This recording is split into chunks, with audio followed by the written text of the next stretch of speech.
Wrapping up our AFC West team previews, and it's the Denver Broncos. Their 2022 record, they were 5-12, and they were last in the division, fourth.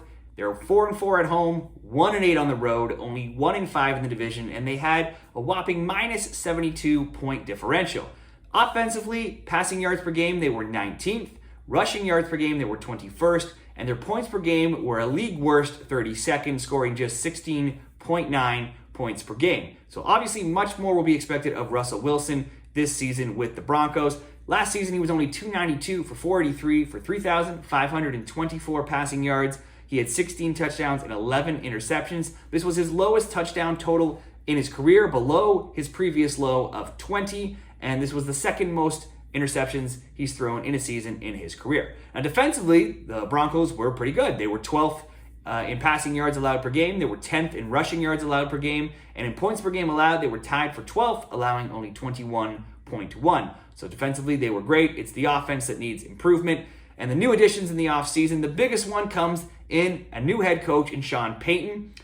He will take over from Nathaniel Hackett. Also, they added Mike McGlinchey and Ben Powers, an offensive tackle and a guard that were both top free agent targets on the offensive line.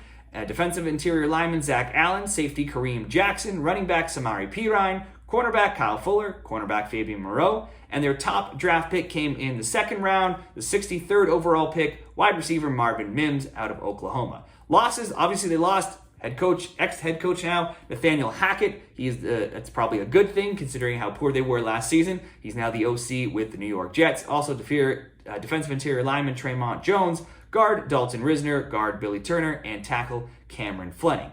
Now, these also may as well be losses if they have some serious injuries as well. KJ Hamler has a heart condition and has been recently waived from the team. Linebacker Jonas Griffith has torn his ACL, and he was a starting inside linebacker for the team. And wide receiver Tim Patrick, who missed all of last season with a torn ACL, he will now be gone as well for all of 2023 as he has torn his Achilles. Their strength of schedule is the 10th hardest this season. And looking at their 2023 odds, they are the third favorites to win the division. So odds makers are expecting an improvement from the Broncos. Their division odds are plus 550. They are 25-1 to win the AFC. They are 40-1 to win the Super Bowl. For the playoffs, they are underdogs to make them, though, at plus 195. They were heavily favored at minus 240 at Bet365 to miss the playoffs. And their win total is set at 8.5 wins. And the odds are even at minus 110 for the over or the under for that win total. Now, the Broncos haven't gone over 8.5 wins, though, in any of the past 6 seasons.